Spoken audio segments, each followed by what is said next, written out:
मैं आशुतोष कुमार श्रीवास्तव, प्रवक्ता डाइट। आपके समक्ष आज मैं जो चर्चा करने जा रहा हूँ वो है केमिकल रिएक्शन। रासायनिक अभिक्रिया क्या होती है, इस पर हम प्रकाश डालने की कोशिश करेंगे और आज ये जानने की कोशिश करेंगे कि ये रासायनिक अभिक्रिया की हम पहचान कैसे करते हैं। रासायनिक अभिक्रियाएं जितनी होती हैं उनका कारण क्या होता है, इसमें जो फैक्टर्स हैं रासायनिक अभिक्रिया को जनरेट करने के, उन पर हम चर्चा करेंगे। जो हमारे कंपोनेंट होते हैं इनका निरूपण कैसे करते हैं उन पर हम चर्चा करेंगे। तो सबसे पहले हम शुरू करते हैं केमिकल रिएक्शन। तो केमिकल रिएक्शन में जो सबसे पहला टर्म है वो है केमिकल, दूसरा क्या है रिएक्शन। तो केमिकल तो आएगा मैटर से। मैटर कहाँ से आएगी? केमिस्ट्री से। अगर हम बात करें सिंपल सी कि केमिस्ट्री क्या है, केमिस्ट्री किसको कहते हैं, तो एक वीडियो मैंने डिस्कस किया था। वो केमिस्ट्री का मतलब क्या है? केमिस्ट्री का मतलब है SSTA, यानी the branch of science which deals with these four pillars. What? First yes means structure, second yes means synthesis, third T means transformation, and last A means application. It is the four pillar of chemistry. इन चारों के अलावा कुछ और भी हम जोड़ सकते हैं, लेकिन इन चारों में से कोई भी अगर मिस कर देंगे तो केमिस्ट्री कंप्लीट नहीं होती है। क्यों नहीं होती है हम इन पॉइंट से ही समझ सकते हैं। First structure. स्ट्रक्चर क्या? Arrangement of items. जो परमाणुओं का विन्यास है किसी अणु के अंदर, किसी भी मॉलिक्यूल के अंदर, किसी भी कॉम्प्लेक्स के अंदर, किसी भी स्ट्रक्चर के अंदर, तो उसको हम क्या कहते हैं? यस, स्ट्रक्चर मानते हैं। दूसरा जो है सिंथेसिस है। सिंथेसिस मीन्स जोड़ना, जोड़ करके किसी चीज़ को बनाना। तो जब जितने भी कंपाउंड हैं उनकी हम क्या करते हैं? सिंथेसिस करते हैं। उनको कोई कंबाइन करते हैं या डिकम्पोज करते हैं तो हमें कोई कंपाउंड प्राप्त होता है। तो कंपाउंड को बनाते कैसे हैं उनकी बात करते हैं यहाँ पर, जिसे कहते हैं प्रिपरेशन ऑफ मॉलिक्यूल्स और कंपाउंड। कंपाउंड इनऑर्गेनिक, ऑर्गेनिक कुछ भी हो सकता है। ट्रांसफॉर्मेशन जो इसी पर आधारित है हमारे आज के टॉपिक से। ट्रांसफॉर्मेशन मीन्स होता है चेंज, ट्रांसफॉर्म, चेंज। अब चेंज दो तरह के हमारे पास हैं, एक फिजिकल चेंज, दूसरा केमिकल चेंज। आज जिसकी बात करने वाले वो यही हमारा पोर्शन है, ट्रांसफॉर्मेशन से। और लास्ट है एप्लीकेशन। इतना कुछ क्यों करते हैं, क्या उसका उपयोग है, तब हम उसके लिए हम एनर्जी खर्च करेंगे, उसके लिए हम पैसे लगाते हैं, उसके लिए समय लगाते हैं, लोगों को लगाते हैं कि भाई इस चीज़ को हम प्राप्त करें। जैसे आज हम वैक्सीन के लिए परेशान हैं कि वैक्सीन हमको जल्दी से मिल जाए, तो वास्तव में क्या वो भी एक फिनोमिनन है, केमिस्ट्री का ही पोर्शन है जो ये कहता है कि हम क्या करेंगे? ट्रांसफॉर्म करेंगे। ट्रांसफॉर्म करने के बाद जो सिंथेसाइज होगा उसका हम क्या करेंगे? एप्लीकेशन करेंगे। और वहाँ पर वैक्सीन का स्ट्रक्चर बड़ा इंपॉर्टेंट है जो हमारे वायरस को न्यूट्रलाइज कर सके। आगे बढ़ते हैं तो हम केमिस्ट्री को ओवरऑल अगर दो शब्दों में डिफाइन करना चाहें तो हम कह सकते हैं the branch of science which deals with the structure, synthesis, transformation and application of molecule, that is called chemistry. अब now next thing is what? Reaction. जो भी बात करते हैं ट्रांसफॉर्मेशन, चेंजेस। चेंजेस हम कैसे मानते हैं, क्या चेंज होता है? चेंज तो दो तरह के हैं, फिजिकल और केमिकल चेंज। चेंज का मतलब सीधा सा है कि ऐसा कोई चीज़ हो, इस रिएक्शन की बात मैं कर रहा हूँ, ऐसी कोई चीज़ हो जिसमें कोई नई प्रॉपर्टीज़ आ जाए। जब नई प्रॉपर्टीज़ आती है कंपाउंड के अंदर तो हम उसको क्या मानते हैं? केमिकल चेंज करते हैं। और नई प्रॉपर्टी कैसे आएगी, कैसे हमको पता चलेगा? जब हमारे मॉलिक्यूल के स्ट्रक्चर में कोई चेंजिंग होगी। क्योंकि जब मॉलिक्यूल के स्ट्रक्चर में कोई चेंजिंग होगी, या तो मॉलिक्यूल अपने आप को रीअरेंज कर ले, रीअरेंज करने का मतलब दाएँ से बाएँ हो गया। एक बढ़िया एग्जाम्पल है लिनोलेनिक एसिड। डी फॉर्म होता है और एल फॉर्म होता है। लिनोलेनिक एसिड दोनों के एक लेफ्ट हैंड और एक राइट हैंड जैसा ही है, जैसे कि डी ग्लूकोज और एल ग्लूकोज। हमारी बॉडी क्या करती है? डी ग्लूकोज को ही प्रयोग करती है, एल ग्लूकोज को प्रयोग ही नहीं करती। यानी हमारी बॉडी जो है बड़ी इतनी स्पेसिफिक है कि डी ग्लूकोज को ही बॉडी में उपयोग करती है। इसी तरह से जब हम बात करते हैं लिनोलेनिक एसिड की, तो हमारा जो ऑल्फैक्टरी ऑर्गन वो भी क्या करता है, ये भी बहुत सेंसिटिव है। वो क्या करता है? डी लिनोलेनिक एसिड को ऑरेंज की तरह स्मेल करता है, जबकि एल लिनोलेनिक एसिड को लेमन की तरह। यानी ऑरेंज और लेमन में पाया जाने वाला केमिकल एक ही है, मॉलिक्यूलर वेट सेम है, स्ट्रक्चर भी सेम है, बस दायां और बायां हाथ कह दें तो हाथ है, लेकिन दायां और बायां हाथ में फ़र्क तो है। फ़र्क इसलिए है कि देखें ऐसे अगर हम सुपरइम्पोज करें तो मैच नहीं करता, इनमें सिमेट्री नहीं है। अगर ये सिमेट्रिकल होते तो ये सीधा सीधा इसका मिरर इमेज बनता, लेकिन non super imposable mirror image बना रहा है, तो ये क्या हो गया हमारे लिए, ये सिमेट्रिक स्ट्रक्चर रखता है।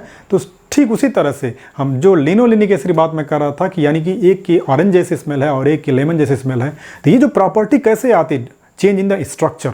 और जब चेंज इन स्ट्रक्चर होता है, एटम के विन्यास जब चेंज होते हैं मॉलिक्यूल के अंदर, तो उसके कलर में परिवर्तन होता है, उसके गंध में परिवर्तन होता है, प्रेसिपिटेट होता है, गैस का एवोल्यूशन होता है। गैस का एवोल्यूशन होने का मतलब उससे कोई बड़ा, कोई छोटा पार्ट वहाँ से निकले, कोई बड़ा कंपाउंड था, उससे दो एटम निकल करके एक सिंपल से मॉलिक्यूल के फॉर्म में, या 2-3-4 एटम मिलकर गैस फॉर्म में, जैसे कार्बन डाइऑक्साइड, अमोनिया है, वाटर है, इसके रूप में क्या होता है, रिलीज होता है। या कभी कभी क्या करता है, वो फायर प्रोड्यूस करता है, आग प्रोड्यूस करता है, फ्यूम प्रोड्यूस करता है। अगर इस तरह की कोई घटना हो रही है तो इसका मतलब क्या है, सीधा सा है कि वहाँ केमिकल चेंज हो रहा है। तो केमिकल चेंज के जो लक्षण हैं वो क्या हैं कि कहीं हीट इन्वॉल्व होगी, या तो हीट एब्जॉर्ब होगी यानी चेंज इन टेम्परेचर, दूसरा change in colour, precipitation, change in order, गंध भी चेंज होती है, चेंज इन टेस्ट भी चेंज होता है। हम जो भोजन करते हैं, दाल रोटी सब्जी जो भी हम खाते हैं, खासतौर से मैं ऑयली फूड की बात करूं, तो उसका जो देखें सर्वाइवल क्या होता है, कुछ दिनों तक ठहराव उसमें होता है। यानी अगर ऑयली फूड हमारे पास कोई बन जाए ढंग का, तो क्या होता है, 1 दिनों 2 दिनों 3 दिनों तक नहीं ख़राब होता जल्दी।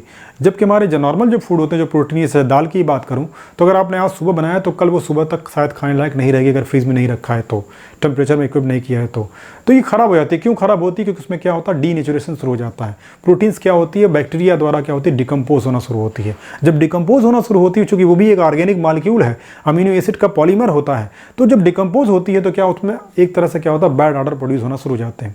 जो उसमें फैट है वो भी क्या करता है, अनप्लेजेंट स्मेल, एल्डिहाइड कीटोन बनने के कारण क्या करता है, उत्पन्न करता है। तो हमारा जो अनप्लेजेंट स्मेल हुआ, ये भी क्या करता है, एक तरह से ऑर्डर चेंज हुआ। जबकि हम जब खा रहे थे तो प्लेजेंट स्मेल थी, बहुत अच्छे से हम खा रहे थे, बहुत मन लगा खा रहे थे।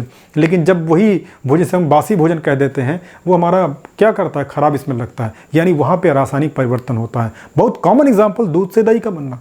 दूध से हम दही बनाते हैं तो क्या होता है, दूध हमारा थोड़ा सा मीठा होता है due to presence of lactose, जबकि दही due to presence of lactic acid salt taste या खट्टा होता है। एक सिंपल सी एक पत्ती हम देख लें जो बहुत आराम से मिल जाएगी कहीं पर भी, सूखी पत्ती को जला दीजिए। आप जलाते हैं, जलाने के बाद क्या देखते हैं, उस पत्ती से आग भी निकलता है, धुआं भी निकलता है, और उस पत्ती के जलने में कलर भी परिवर्तन होता है। सूखी पत्ती है तो उसका कलर ब्राउन होता है और जलने के बाद ब्लैक हो जाता है। तो ये जो कलर में परिवर्तन हुआ, रंग में गंध में परिवर्तन हुआ, इवोल्यूशन, गैस का इवोल्यूशन हुआ, और लाइट भी निकलती है, प्रकाश भी निकलता है। इतने सारे चेंजेस सिर्फ एक पत्ती के जलाने में आप देख सकते हैं। इतना बढ़िया केमिस्ट्री का एग्जाम्पल तो शायद कहीं नहीं मिला। केमिस्ट्री मतलब केमिकल रिएक्शन का एग्जाम्पल।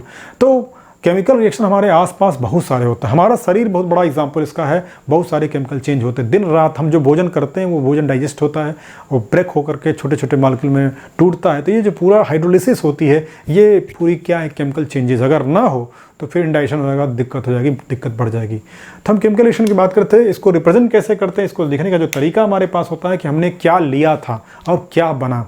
जो लिया था उसको लेफ्ट हैंड साइड में, जो बनता है और राइट हैंड साइड में लिखते हैं। और इनमें एक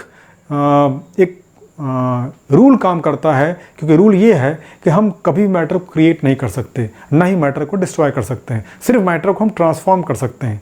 तो अगर कहीं किसी पदार्थ से कार्बन डाइऑक्साइड निकली है तो उस पदार्थ का वेट क्या होगा, कम होगा, क्योंकि कार्बन डाइऑक्साइड उसी का पार्ट था। जैसे हम एग्जाम्पल के रूप में दे सकते हैं कैल्शियम कार्बोनेट CaCO3, इसको 900 डिग्री सी तक हीटअप करें, टू 1000 डिग्री सी तक हीटअप करें, तो आप क्या देखते हैं, ये calcium oxide plus carbon dioxide में ब्रेक हो जाता है। ये सॉलिड स्टेट में है, ये सॉलिड स्टेट में है और ये गैस फॉर्म में है। ये क्या होगा, इवॉल्व होता है। इस तरह से क्या होता है, हमारा एक कंपाउंड क्या हुआ, डिकम्पोज हुआ दो स्टेट में, एक सॉलिड और एक गैस में। कार्बन डाइऑक्साइड तो रिलीज हो गई, निकल गई। अब बचा क्या हमारे पास, कैल्शियम ऑक्साइड। अगर आप देखें तो कैल्शियम ऑक्साइड का जो वेट होगा कैल्शियम कार्बोनेट से क्या होगा, कम होगा। ना हो तो हम शुरू में कैल्शियम कार्बोनेट को वेट कर लें और देख लें आराम से 900 डिग्री से गर्म करके देखते हैं कार्बन डाइऑक्साइड क्या उड़ जाता है। तो फिर जो बचता हमारे पास ये है, इसका वेट कितना होगा, बहुत उसके कंपेयर में कम ही होगा।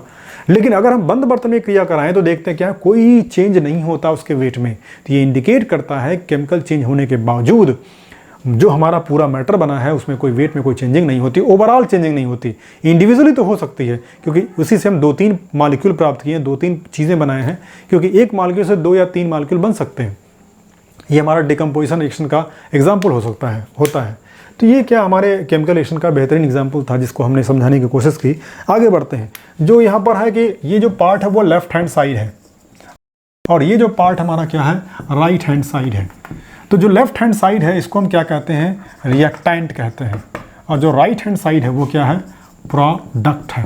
जो सबसे इंपॉर्टेंट चीज़ है कि रिएक्टेंट से प्रोडक्ट बनने में, रिएक्टेंट को हिंदी में अभिकारक कहते हैं, प्रोडक्ट को हिंदी में उत्पाद कहते हैं। रिएक्टेंट से प्रोडक्ट बनने में क्या होता है, ओल्ड बॉन्ड ब्रेक होते हैं और नए बॉन्ड मेक होते हैं, यानी पुराने बॉन्ड टूट जाते हैं और नए बॉन्ड बनते हैं, और जो नया बॉन्ड बनता है नए कंपाउंड को बनाने में हेल्प करता है। ओल्ड बॉन्ड ब्रेक कैसे होते हैं ये भी जरा जानना जरूरी, मैं कह रहा था कैसे शुरू होता है रिएक्शन। कभी कभी क्या होता है, हमारा मॉलिक्यूल ऑर्डिनरी रूम टेम्परेचर चुपचाप पड़ा रहता है, सुस्त रहता है, कोई दिक्कत नहीं है, वो स्टेबल है, तभी तो उस फॉर्म पड़ा हुआ है। लेकिन जैसे उसको बाहर से एनर्जी मिलती है, चाहे जिस रूप में मिले, आपने उसको पीट के दिया है, चाहे हीटअप करके दिया है, चाहे कोई केमिकल मिला दिया, जिसकी वजह से उसकी एनर्जी बढ़ती है, और जब एनर्जी बढ़ती है तो फिर क्या करता है, वो बॉन्ड को ब्रेक करता है और नए बॉन्ड बनाने के लिए अपॉर्चुनिटीज़ मिल जाती हैं। क्योंकि ये चीज़ आती कहाँ से है, इसके लिए छोटा सा कॉन्सेप्ट देखना पड़ेगा हमको, एक एटम का। अभी जो पीछे हमने चर्चा की थी पिछले वीडियो में कि जब एक एटम के जो आउटर सेल होते हैं, जिसे कहते हैं आउटर मोस्ट सेल, उसको हम वैलेंस सेल भी कहते हैं। और वैलेंस सेल क्या करता है, किसी भी एटम की वैलेंसी को डिसाइड करता है। जब हम पीरियोडिक टेबल में चलते हैं लेफ्ट टू राइट, हम लिथियम की बात करें तो लिथियम के बगल में कौन है, बेरिलियम है, बोरान है, फिर कार्बन है, नाइट्रोजन है, ऑक्सीजन है, फ्लोरीन है, फिर बाद में हम नियॉन भी ले सकते हैं। इसका atomic number 3, 4, 5, 6, 7, 8, 9, 10। Electronic configuration lithium क्या होगा, 2, 1, 2, 2, 2, 3, 2, 4, 2, 5, 2, 6, 2, 7, 2, 8। ये इलेक्ट्रॉनिक कन्फिग्रेशन इनके इस प्रकार से हैं। आप एक चीज़ देख सकते हैं कि लगातार नंबर ऑफ जो इलेक्ट्रॉन हैं आउटर मोस्ट सेल में बढ़ते जा रहे हैं। जब बढ़ते जा रहे हैं तो इनकी वैलेंसी भी क्या होती है, लगातार पहले बढ़ती है, क्योंकि सभी इलेक्ट्रॉन चाहते हैं इनर्ट गैस की कन्फिग्रेशन अडॉप्ट करना। इसके चक्कर में क्या करता है, वो इलेक्ट्रॉन या तो लेते हैं, या तो देते हैं, या तो शेयर करते हैं। तो अगर 1-2 है तो उनको देने में आसानी होती है, और 6-7 है तो लेने में आसानी होती है, और 3-4 है, 5 है तो फिर क्या करते हैं, शेयरिंग कॉन्सेप्ट अपनाते हैं। जैसे यहाँ देखिए, ये मोस्टली क्या करता है, आयनिक कंपाउंड बनाता है, ये भी मोस्टली क्या करता है, आयनिक कंपाउंड बनाता है। जबकि ये लोग क्या करते हैं, ये कोवलेंट कंपाउंड बनाते हैं, ये भी आयनिक और क्या नाम है, आयनिक कंपाउंड साथ साथ क्या करता है, कोवलेंट कंपाउंड भी बनाता है शेयरिंग के साथ। तो ये जो कंपाउंड बनने की जो प्रक्रिया होती है वो इनके आउटर सेल के इलेक्ट्रॉन से डिसाइड होती है। अब हम एक की बात करें, इसमें सिर्फ लिथियम की बात करें तो लिथियम का पहला सेल क्या कहता है, उसमें सिर्फ 2 इलेक्ट्रॉन है। आखिरी वाले में क्या है, इन आउटर मोस्ट सेल में क्या, सिर्फ 1 इलेक्ट्रॉन है। ये लिथियम है जिसका एटॉमिक नंबर 3 था, 3 प्रोटॉन और 3 इलेक्ट्रॉन्स। तो अगर हम देखें तो आउटर मोस्ट सेल में क्या, सिर्फ 1 इलेक्ट्रॉन है। अगर इलेक्ट्रॉन लॉस करेगा तो इसकी वैलेंसी क्या होगी, लॉस करेगा मतलब क्या होगा, फिर ये इनर्ट गैस को अडॉप्ट कर लेगा हीलियम की जैसा। तो यहाँ पर इसने एक लॉस किया तो इसकी वैलेंसी क्या हुई, 1 हुई। यानी आउटर मोस्ट सेल क्या करता है, वैलेंसी को डिसाइड करता है कि the combining capacity of any atom, एक एटम की इलेक्ट्रॉन कंबाइन करने की जो कैपेसिटी होती है उसी को हम क्या कहते हैं, वैलेंसी कहते हैं। तो हर एलिमेंट की वैलेंसी अलग अलग होती है, ये चीज़ हमें समझनी चाहिए। और जितने ही हमारे नॉन मेटल हैं वो नेगेटिव चार्ज डेवलप करते हैं, वो उसकी वजह सिर्फ यही है कि देखें जरा सा, इनके आउटर मोस्ट सेल में क्या होता है, या तो 6 या तो 7 इलेक्ट्रॉन होते हैं। तो 1-2 गेन कर लेंगे तो फटाक से क्या होगा, ये स्टेबल बन जाएंगे। जैसे क्योंकि ऊपर से नीचे आने पर देखें फ्लोरीन, क्लोरीन, ब्रोमीन, आयोडीन, ये लगातार सब के सब क्या करते हैं, fluoride ion, chloride ion, bromide ion, iodide ion बनाते हैं। इसी तरह से ऑक्सीजन में क्या है, ऑक्साइड आयन, सल्फाइड आयन बनते हैं। नाइट्रोजन में नाइट्राइड आयन, फास्फाइड आयन बनते हैं। तो इस तरह से इनकी बात है। कार्बाइड भी बनता है, लेकिन ऐसे केस हमारे पास कम एग्जाम्पल हैं, इनके कार्बाइड कम बनते हैं, जबकि नाइट्राइड, ऑक्साइड, फ्लोराइड, ज़्यादातर फ्लोराइड, क्लोराइड, ब्रोमाइड बनता है। यानी हेलाइड बनने की जो प्रॉपर्टी सबसे ज़्यादा है, और इतनी ज़्यादा कि पूरा समंदर भरा हुआ है सोडियम क्लोराइड, पोटेशियम क्लोराइड से। तो ये जो चीज़ें हैं वो कैसे आती हैं, वास्तव में इनके आउटर सेल में कितने इलेक्ट्रॉन है वो डिसाइड करता है उनकी वैलेंसी है। तो अगर हम पूछे वैलेंसी की बात करें तो वैलेंसी क्या करती है, बड़ा इंपॉर्टेंट रोल प्ले करती है किसी भी केमिकल रिएक्शन के लिए। अब आगे बढ़ते हैं, क्योंकि यही डिसाइड करेगा उसके नंबर ऑफ बॉन्ड को। अब कार्बन की देखें वैलेंसी क्या होती है, 4 होती है। इसी नाते कार्बन क्या होता है, टेट्रावैलेंट होता है। और टेट्रावैलेंट होने के नाते क्या है, कार्बन ने अपनी पूरी अलग केमिस्ट्री बना रखी है, जिसको हम क्या कहते हैं, ऑर्गेनिक केमिस्ट्री। बड़ी इंटरेस्टिंग चीज़ है। कार्बन और सिलिकॉन इतना तो कोई भी शायद ही कोई कंपाउंड बना सकता है। और सबसे बड़ा जो चीज़ इसके पीछे रीज़न है उनकी वैलेंसी 4 होना, और ये 4 होने के साथ साथ जो बॉन्डिंग एनर्जी इनकी है वो बॉन्ड लेंथ जो है ये इनको बहुत स्टेबलाइज करती है। कार्बन का जब टेट्राहेड्रल स्ट्रक्चर खोजा गया, ये अपने आप में बड़ी दिलचस्प घटना थी।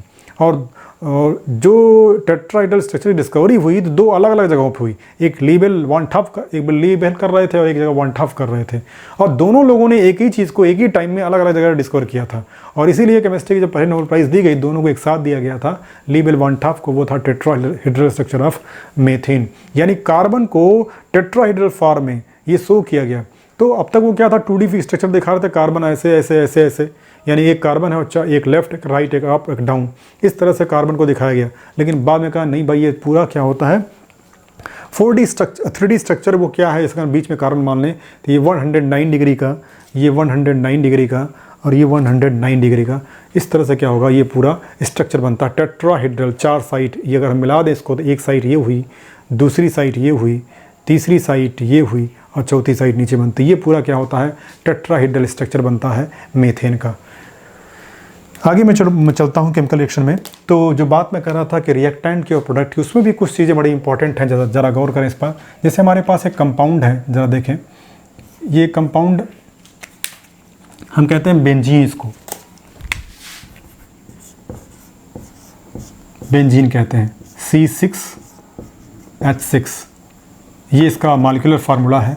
जब इसका रिएक्शन हम कराते हैं CH3Cl से, यानी मेथिल क्लोराइड से, in presence of catalyst AlCl3, तो क्या होता है इस बेंजीन पर हाइड्रोजन हट करके यहाँ पे CH3 लगता है और ये बन जाता है हाइड्रोजन क्लोराइड। वास्तव में इसका नाम क्या है, मेथाइल क्लोराइड, और ये क्या है बेंजीन। ये बन गया फेनिल मेथेन या मेथिल बेंजीन,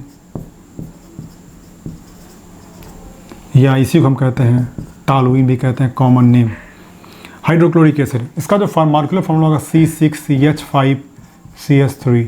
अगर आप गौर से देखें तो टोटल नंबर ऑफ कार्बन इधर कितना था 617, इधर भी क्या है 6 और 17। नंबर ऑफ हाइड्रोजन काउंट करें तो हमारे पास 3 हाइड्रोजन यहाँ पर हैं और एक हाइड्रोजन यहाँ सब पर, यानी 6 + 3 9 हाइड्रोजन है। इधर भी देखें तो 5 + 3 18 एंड 9 हाइड्रोजन हमारे पास आ गए। Total number of carbon, number of hydrogen, number of chlorine भी देखें, इधर भी 1 इधर भी 1 है, तो सब नंबर ऑफ आइटम बराबर है। लेकिन जो अंतर क्या है, अंतर ये है कि यहाँ सर एक हाइड्रोजन रिप्लेस हुआ, C6H6 से क्या हुआ C6H5 हुआ, यहाँ हाइड्रोजन 6 है, हाइड्रोजन 5 है, वो रिप्लेस किया किसके द्वारा, CH3 द्वारा, और ये बन गया कंपाउंड। तो जो लेफ्ट हैंड साइड पार्ट है इसी को हम क्या कहते हैं, रिएक्टेंट कहते हैं, और ये जो चीज़ होती है ये क्या होती है, प्रोडक्ट होती है। और ये कंडीशन है। जो रिएक्टेंट है उसमें भी 2 चीज़ें होती हैं, एक होता है सबस्ट्रेट और दूसरा होता है रिएजेंट। ये बड़ी इंपॉर्टेंट चीज़ है, सबस्ट्रेट और रिएजेंट। सबस्ट्रेट क्या होता है, जरा इस पर गौर करें। सबस्ट्रेट का मतलब है सबस्ट्रेटम से जो आधार पर ज़मीन पे पड़ा होगा वो होगा सबस्ट्रेटम, यानी इसकी एनर्जी क्या होती, कम होती है, लेस मोबाइल होता है, लोअर एनर्जी रखता है, इसी नाते क्या होता है चुपचाप शांति से पड़ा रहता है। लेकिन जो रिएजेंट है, नाम से रिएजेंट है, रिएक्टिव है, रिएक्शन के लिए जिम्मेदार है, वो आयनाइज हो जाता है, जबकि ये कम पोलर होता है या नॉन आयनाइजेबल होता है। लेकिन ये आयनाइजेबल होता है, पोलर होता है, पोलैरिटी ज़्यादा रखता है, मोबिलिटी ज़्यादा रखता है, डाइपोल मोमेंट इसका ज़्यादा होता है, जिसकी वजह से क्या होता है ये बॉन्ड ब्रेक करता है और तुरंत क्या करता है रिएक्शन को स्टार्ट करता है। मैंने अभी कहा था पीछे कि मॉलिक्यूल कैसे रिएक्शन करता है, या तो हम उसको पीटते हैं, या तो उसको हीटअप करते हैं, या तो कोई केमिकल गिराते हैं या केमिकल देते हैं, केमिकल से इंट्रैक्शन कराते हैं। तो यहाँ हमने केमिकल से उसको इंट्रैक्शन किया। हालांकि अब तो साउंड और लाइट की बात करते हैं, हम किसी पर लाइट डालें या साउंड डालें, लाइट का मतलब यूवी लाइट की बात करें तो केमिकल चेंज हो सकते हैं, जैसे अल्ट्रावायलेट लाइट से हमारे बॉडी के ऊपर होता है। तो सिमिलरली यहाँ पर क्या हुआ, CH3Cl की बात मैं करूँ मेथिल क्लोराइड की, तो ये बॉन्ड ब्रेक होता है। बॉन्ड ब्रेक होने के बाद क्या होता है, नेगेटिव पार्ट क्या करता है, इसके हाइड्रोजन CH पॉजिटिव को निकालता है और HCl बनाता है, और ये जो पॉजिटिव उस नेगेटिव अटैक करके क्या बनाता है, मेथिल बेंजीन बना देता है। तो ये जो पूरी चीज़ है देखें तो इसमें 2 पार्ट चीज़ें और आ गई रिएक्टेंट में, एक सबस्ट्रेट, दूसरा क्या होता है रिएजेंट। सबस्ट्रेट हमारा क्या होगा, लोअर एनर्जी लेवल का होगा, जिसकी एनर्जी लो होती है, लो मोबिलिटी होती है, जबकि रिएजेंट हाईली रिएक्टिव होता है और ये पोलर होता है, ज़्यादा डाइपोल मोमेंट होता है, ये पॉजिटिव नेगेटिव चार्ज को उत्पन्न करता है। जब ब्रेक होगा तो ये 2 चीज़ें देता है, बड़ी इंपॉर्टेंट चीज़ है, एक CH3 पॉजिटिव देगा और Cl नेगेटिव देगा। इसको हम कहते हैं इलेक्ट्रोफाइल कहते हैं, इलेक्ट्रॉन डिफिशिएंट स्पीसीज कहते हैं, इलेक्ट्रॉन्स नहीं अभिकर्मक कहते हैं। तो ये इलेक्ट्रोफाइल। इसी तरह से नेगेटिव पार्ट हमारा जो बनता है वो न्यूक्लियोफाइल बनता है। ये इलेक्ट्रोफाइल न्यूक्लियोफाइल क्या होता है, रिएक्शन के लिए जिम्मेदार होते हैं। इसी नाते अगर आपने पढ़ा होगा बीएससी में या क्लास 12th में, तो इसको बोलते हैं इलेक्ट्रोफिलिक सब्स्टिट्यूशन रिएक्शन कहते हैं। फ्रीडल क्राफ्ट एल्काइलेशन का बेहतरीन एग्जाम्पल है जो ये एक्सप्लेन करता है कि रिएक्टेंट में क्या पार्ट है और हमारा जो सबस्ट्रेट बनता है उसको रिएक्शन के हिसाब से नाम दिया जाता है। कभी डिकम्पोज प्रोडक्ट कहते हैं, कभी एडक्ट कहते हैं। एडक्ट का मतलब क्या होगा, सब जुड़ करके एक बनाए, सब जुड़ करके एक बनाए। उसका भी एग्जांपल मैं दिखाता हूँ आपको। ये जैसे CH2 डबल बॉन्ड CH2, इसको बोलते हैं इथाइलिन। अगर इस पर हम क्लोरीन का रिएक्शन कराएं in presence of bromine water, तो ये डिकलराइज हो जाता है और बनता क्या है, CH2Cl single bond CH2Cl। Dichloro ethane बनता है। ये डाइक्लोरो जो एथेन बनता है, ये दो रिएक्टेंट मिल करके एक प्रोडक्ट बनाते हैं। ये क्या हुआ, एडिशन हुआ। अब हम बात करेंगे आगे टाइप्स ऑफ रिएक्शन की। तो उसमें क्या है टाइप्स ऑफ रिएक्शन में, तो सबसे जो पहला रिएक्शन होता है वो होता है एडिशन रिएक्शन। एडिशन मतलब क्या होता है, जब दो रिएक्टेंट या दो से ज़्यादा रिएक्टेंट मिल करके सिंगल प्रोडक्ट बनाते हैं तो उसको हम क्या बोलते हैं, एडिशन रिएक्शन। ये इंपॉर्टेंट चीज़ है। जब दो रिएक्टेंट मिल करके सिंगल प्रोडक्ट बनाएंगे तो उसको हम क्या कहते हैं, एडिशन रिएक्शन। और जो प्रोडक्ट बनता है उसको एडक्ट कहते हैं। ये खास तौर जितने भी हमारे अनसैचुरेटेड कंपाउंड या जो सिंपल मॉलिक्यूल होते हैं वो मिल करके बड़े मॉलिक्यूल बनाते हैं। सिंपल मॉलिक्यूल का मतलब हमारे पास एक हाइड्रोजन, दूसरा क्लोरीन है। इन प्रेजेंस ऑफ हीटिंग या लाइट क्या करता है, ये हाइड्रोक्लोरिक एसिड बनाता है। इसी तरह से थोड़ा जो और बड़े बड़े मॉलिक्यूल हैं, इनसे बड़ा ले मॉलिक्यूल, तो अमोनिया हमारे पास हाइड्रोक्लोरिक एसिड मिल करके बनाता है, अमोनियम क्लोराइड बनाता है। यहाँ पर भी हमारे पास सिंगल प्रोडक्ट बना। और आगे बढ़ते हैं। अभी जो हमने एग्जाम्पल लिखा था CH ट्रिपल बॉन्ड CH है, जब इस पर हम क्या करते हैं 2Br2 से रिएक्शन कराते हैं या 2Cl2 से रिएक्शन कराते हैं तो क्या होता है, इन प्रेजेंस ऑफ लाइट या हीट, तो क्या होगा, ये बनता है CHCl2 टेट्राक्लोरोइथेन बनता है। ये कंपाउंड बन जाता है। इसी तरह से जो हमारा बेंजीन है जिसको भी हम कहते हैं C6H6, इस पर जब 3Cl2 से रिएक्शन कराते हैं लाइट की प्रेजेंस में तो क्या होता है, ये लाइट का मतलब UV लाइट से है। अल्ट्रावायलेट लाइट क्या करती है, ये C6H6Cl6 बनाती है। इसको हम दिखा सकते हैं यहाँ पर Cl, क्लोरीन क्लोरीन क्लोरीन और यहाँ पे क्लोरीन क्लोरीन, बेंजीन हेक्साक्लोराइड कहते हैं। यानी कि यहाँ पर क्या हुआ, H हाइड्रोजन लगा रहेगा, ये जितने डबल बॉन्ड थे वो क्या हुए, सब गायब हो गए। ये जो था यही चीज़ है वो। तो क्या हुआ, आप देख रहे हैं, आपने क्या देखा, यहाँ पर ये 3 मॉलिक्यूल इसके, 1 मॉलिक्यूल इसका, और ये पूरा सिंगल प्रोडक्ट बन गया। यहाँ पर क्या हुआ, 2 मॉलिक्यूल इसका, 1 मॉलिक्यूल इसका, और ये सिंगल प्रोडक्ट बन गया। यहाँ पर क्या हुआ, 2 मॉलिक्यूल मिलकर सिंगल प्रोडक्ट। यानी 2 और मोर देन 2 जब रिएक्टेंट हमारे कंबाइन होते हैं और एक सिंगल प्रोडक्ट बनता है तो इसको हम क्या कहते हैं, एडिशन रिएक्शन कहते हैं। क्या कहते हैं इसको, है एडिशन रिएक्शन। तो जो एडिशन रिएक्शन है वो पहला टाइप है केमिकल रिएक्शन का। दूसरा जो टाइप है वो सब्स्टिट्यूशन है। उसमें क्या होता है, इसी अगर बेंजीन को हम अगर ऐसे कराते, AlCl3 की प्रेजेंस में यहाँ पे Cl2 सिलेक्शन कराते तो ये हमारा जो कंपाउंड बनता वो बनता क्या, बेंजीन के ऊपर लगता है यहाँ पर Cl और प्लस बनता HCl। तो क्या हुआ, 2 रिएक्टेंट लिया था, 2 प्रोडक्ट बना। एक Cl यहाँ क्या हुआ, निकला यहाँ से और यहाँ H को रिप्लेस करके फिर यहाँ पर ये बन गया Cl और ये Cl यहाँ लग गया। 2 Cl2 थे, 2 क्लोरीन थे, एक क्लोरीन क्या हुआ यहाँ पर लग गया और एक क्लोरीन यहीं रह गया और यहाँ का हाइड्रोजन निकल के साथ कंबाइन किया और ये बन गया ये Cl। क्योंकि यहाँ पर क्या है, ये C6HCl है, C6 है, H6 और यहाँ पे C6H5 है और Cl है। यानी जो हाइड्रोजन था एक कम हुआ, वो कहाँ गया इसके पास और बन गया HCl, हाइड्रोक्लोरिक एसिड बन गया। तो इस तरह से अगर हम देखें तो ये क्या हुआ, हमारा सब्स्टिट्यूशन रिएक्शन हुआ। सब्स्टिट्यूशन में क्या होता है, एक रिएक्टेंट का जो कोई पार्ट क्या होता है दूसरे रिएक्टेंट के पार्ट, रिएजेंट के पार्ट से क्या होता है, रिप्लेस होता है। यहाँ पे रिएजेंट हमारा ये है, सबस्ट्रेट हमारा ये है और दोनों मिलकर रिएक्टेंट हैं। तो रिएक्टेंट में क्या होता है, कोई पार्ट जो होता है किसी, यानी उसका आइटम या ग्रुप ऑफ आइटम क्या होता है दूसरे आइटम या ग्रुप ऑफ आइटम से रिप्लेस होता है और ये बन जाता है सब्स्टिट्यूशन। खास बात क्या है, जितने बॉन्ड यहाँ ब्रेक होते हैं उतने ही बनते हैं। दूसरी बात यहाँ पर यह है कि जितने रिएक्टेंट लेंगे उतने ही प्रोडक्ट बनते हैं। ये इंपॉर्टेंट चीज़ है, जितना नंबर था रिएक्टेंट का उतना ही प्रोडक्ट बनता है सब्स्टिट्यूशन में। और तीसरा जो है एलिमिनेशन, ठीक इसका उल्टा, जो एडिशन था कि 2 मिलकर के 1 बनाते हैं, यहाँ 1 से 2 या 2 से ज़्यादा बनते हैं, वो होता हमारा क्या है, एलिमिनेशन रिएक्शन। Elimination reaction. अभी तो एडिशन था, ये एग्जाम्पल आपका किसका हो गया, सब्स्टिट्यूशन का, और ये हमारा क्या है, एलिमिनेशन का। इसमें क्या होता है कि हमारा जो एक प्रोडक्ट होगा, सॉरी एक रिएक्टेंट जो होगा, उससे दो या दो से ज़्यादा प्रोडक्ट बनते हैं। कैसे, इसको देखें। जो मैंने अभी एग्जांपल शुरू में दिया था, कैल्शियम कार्बोनेट का CaCO3 डिकम्पोज होता है, CO बनता है और CO2 बनता है, यानी एक सिंगल रिएक्टेंट था, उससे दो प्रोडक्ट बन गए, तो ये हमारा क्या हो गया, डिकम्पोजिशन रिएक्शन हुआ एक तरह से, या एलिमिनेशन हुआ।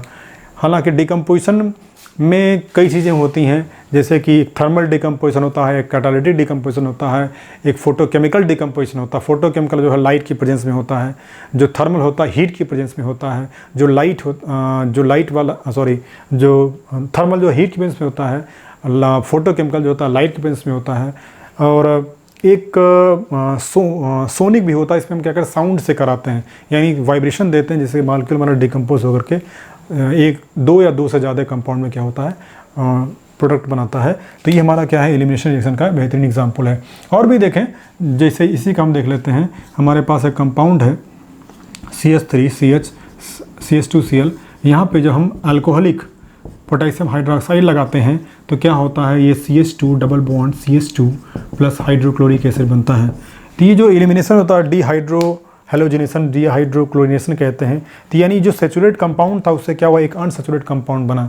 यहाँ पे देख लें जरा गौर से, ये सेचुरेट कंपाउंड है। सेचुरेट कंपाउंड कैसे, मैंने कह दिया, यहाँ पे कार्बन हाइड्रोजन हाइड्रोजन हाइड्रोजन, यानी कार्बन की सारी वैलेंस सेटिस्फाइड है, और सेटिस्फाइड का मतलब सारे बॉन्ड सिंगल हैं, और यही प्रेजेंस है। फिर यहाँ पर जब ये बन जाता है तो डबल बॉन्ड बन जाता है, और यहाँ से एक जगह से हाइड्रोजन रिलीज़ होता है और एक जगह से क्लोरीन निकलता है। तो यहाँ से क्लोरीन और यहाँ से हाइड्रोजन, तो एक H मिस हुआ और एक Cl मिस हुआ, तो ये बन गया Cl। और एक कारण पर दो हाइड्रोजन, इस कारण पर दो हाइड्रोजन बचेंगे, ये दो हाइड्रोजन आपको दोनों कारण पे रिस्पेक्टिवली दिख रहे हैं। तो ये हमारा क्या एग्जांपल था एलिमिनेशन रिएक्शन का। चौथा होता है रीअरेंजमेंट रिएक्शन। इसमें क्या होता है, कोई मॉलिक्यूल का जो एटम या ग्रुप ऑफ एटम या कोई फंक्शनल ग्रुप क्या करता है, वो रीअरेंज होता है, उसको हम बोलते हैं रीअरेंजमेंट रिएक्शन। ये क्या होता है, ये खास तौर से ऑर्गेनिक के पार्ट में माने जाते हैं, और ये ऑर्गेनिक रिएक्शन जितने होते हैं सबसे ज़्यादा इस चीज़ को शो करते हैं। हालांकि कुछ इनऑर्गेनिक में खास तौर जो कॉम्प्लेक्स कंपाउंड है उनके अंदर भी ये देखा गया है। ज़रा मैं बताऊँ आपको, जैसे कंपाउंड है CH2 double bond CH single bond CH2 single bond CH2Br। अब क्या हुआ, नेक्स्ट में क्या हुआ केस, ये हो गया CH3 single bond CH double bond CH single bond CH3, और ये हो गया Br। तो क्या देखा आपने, एक तो डबल बॉन्ड ने अपनी पोजीशन बदल दी, और दूसरा क्या हुआ, Br जो है यहाँ पे चला आया, किसी कंडीशन से आया लेकिन आया। तो अब इसका नाम क्या होगा, चेंज होगा, प्रॉपर्टी भी चेंज होगी। प्रॉपर्टी कैसे चेंज होगी, ये हमारा थोड़ा ज़्यादा अनस्टेबल होगा, ये थोड़ा ज़्यादा स्टेबल होगा, क्योंकि यहाँ पे ज़्यादा अल्काइल ग्रुप सब्स्टिट्यूट है, यहाँ पे कम अल्काइल ग्रुप सब्स्टिट्यूट है, जो सर्जेफ्लूइड कहता है। तो उसके अकॉर्डिंग हम देखें तो हमारा कंपाउंड क्या होता है, जो स्टेबिलिटी होती है, बहुत सारे उसके फैक्टर्स होते हैं, लेकिन जो इंपॉर्टेंट चीज़ समझनी थी वो ये थी कि रीअरेंजमेंट रिएक्शन में क्या होता है कि वो फिर से क्या करता है, अपने आप को मॉलिक्यूल रीअरेंज करता है स्टेबलाइजेशन की तरफ। यानी ये यहाँ से यहाँ आना चाहेगा, बहुत आराम से आ जाएगा, लेकिन यहाँ से यहाँ जाने में क्या होगा, एनर्जी की डिमांड करेगा, क्योंकि ये ज़्यादा स्टेबल है और ये कम स्टेबल है। आप कभी कम मतलब अनस्टेबल अगर होते हैं तो ये जाहिर सी बात है आपको एनर्जी चाहिए ही, और बिना एनर्जी के आप अनस्टेबल नहीं हो सकते। और एनर्जी अनस्टेबल होते हैं तभी रिएक्शन भी करते हैं, तभी कोई एक्शन भी हम करते हैं। और जब स्टेबल रहते हैं, चुपचाप पड़े रहते हैं, तो हम कोई चीज़, कोई रिस्पॉन्ड या कोई एक्शन रिएक्शन नहीं करना चाहते, नहीं करते हैं। तो वहाँ पर हमें ज़रूरत पड़ती है, यानी मॉलिक्यूल ज़रूरत पड़ती है एक रिएजेंट की, जो क्या करता है, उसको प्रमोट करता है रिएक्शन के लिए, यानी एक्सेलरेट करता है रिएक्शन के लिए। इस प्रकार से क्या हमारे ये जो केमिकल रिएक्शन का जो कॉन्सेप्ट था, जो हमने डिस्कस किया कि केमिकल रिएक्शन क्या होता है, जिसमें नए पदार्थ बनते हैं नए गुणधर्म के साथ। नया गुणधर्म मैंने बहुत सारे एग्जाम्पल बताए, जैसे दूध से दही का बनना लिया, दाल का बासी होना लिया, जो हमारे कच्चे फल होते हैं पक जाते हैं, उनमें भी क्या होता है, टेस्ट में चेंजिंग होती है। तमाम एग्जाम्पल ऐसे हैं, सूखी पत्ती का जलने वाला लिया। ये जो एग्जाम्पल थे वो क्या थे, रासायनिक परिवर्तन के एग्जाम्पल थे। भौतिक परिवर्तन भी एक परिवर्तन होता है, लेकिन वो अलग चीज़ है, वो केमिकल रिएक्शन से डिफरेंट है, और उसमें कोई किसी भी तरह का नया कंपाउंड नहीं बनता है। स्टेट चेंज हो सकती है, सॉलिड से लिक्विड, लिक्विड से गैस आ गया, तो ये केमिकल चेंज नहीं है। लेकिन जो इंपॉर्टेंट चीज़ थी वो ये थी, केमिकल चेंज में formation of new substance with new properties, that is called chemical change or chemical reaction. Thank you.